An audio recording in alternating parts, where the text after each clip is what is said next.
Alrighty. Hi, everyone.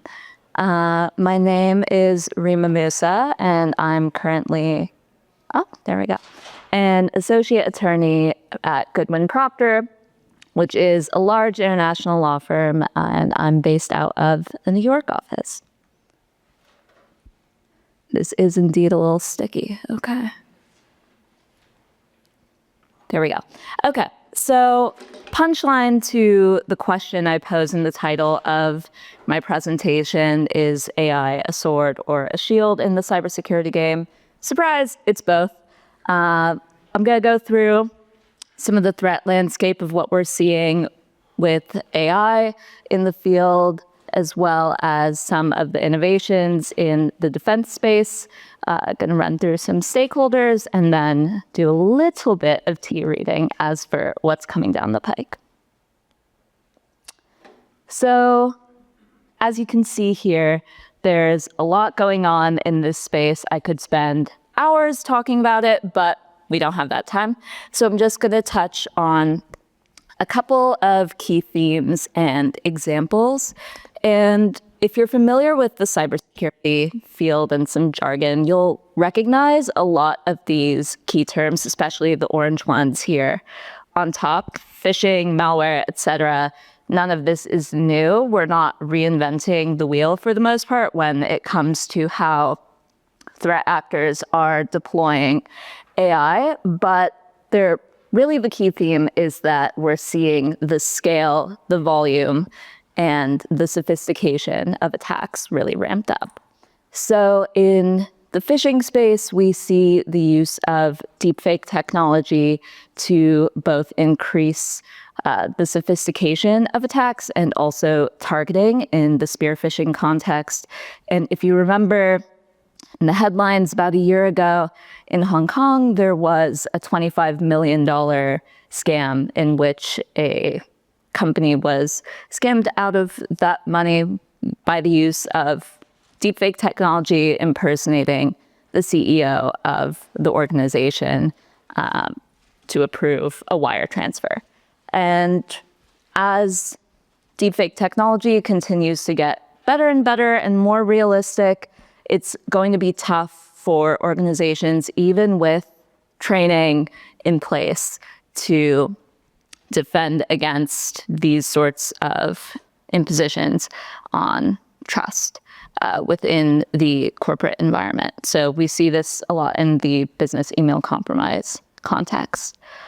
It's also worth noting that cybersecurity is inherently an asymmetrical game. Again, that's not new, but given that it only takes one chink in the armor for a threat actor to get through, even if an organization has all the best state-of-the-art defenses in place, then just by getting through one chink in the armor, you can cause a lot of damage. That's where polymorphic AI-generated malware poses a really, really big threat to organizations. So polymorphic malware is sort of digital chameleoning of code in which malware changes upon itself to evade typical detection deployed by various vendors. And this threat really poses a lot of concern within the landscape right now. We're also seeing automated exploit deployment so that threat actors are able to really attack a lot faster and a lot more frequently, and that poses a lot of concern. The rest of these various threat vectors mentioned, we're also seeing in the wild and should be noted. Again, on the defense side, a lot of this isn't new. Has been sort of various tools and techniques used by cybersecurity vendors and security operations centers, or SOCs, for quite some time. But we're seeing, similarly to how we see in the threat landscape, that this just scales the ability for organizations to be able to tackle some of the threats that we're seeing right now.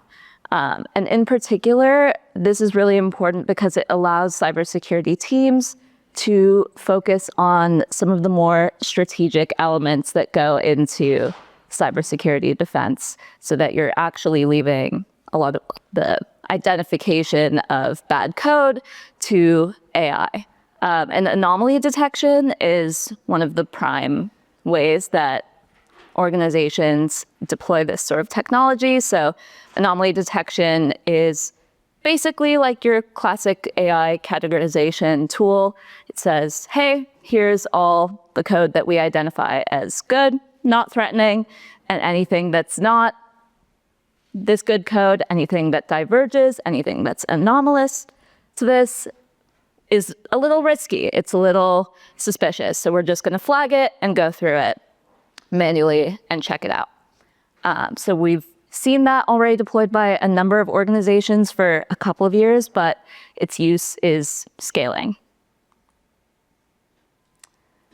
So just want to cover here a couple of the key stakeholders involved and really just demonstrate that this is a very interdisciplinary and multi-stakeholder game. So we have government actors, intergovernmental actors, security vendors, big tech, academia, civil society, various partnerships, which really goes to show that everyone can get involved in this space.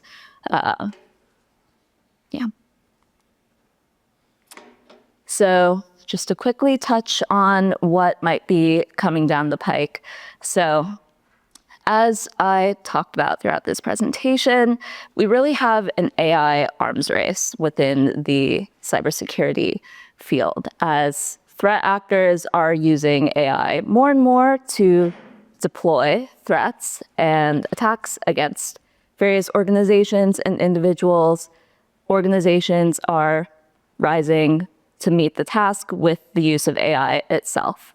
And in fact, this is going to be the new state of the art. Without using AI in cybersecurity products, you're really going to be falling behind in meeting the new match of scale and speed and velocity that threat actors are deploying. And one thing just worth noting is that on the regulatory side, AI model transparency could potentially itself be a threat or a threat vector in this space, as organizations may have to disclose how their AI models work, the logic that goes into those models, etc.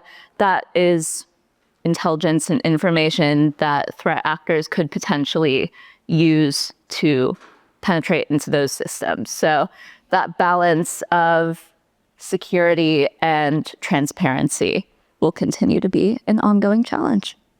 And that's it. Thanks all.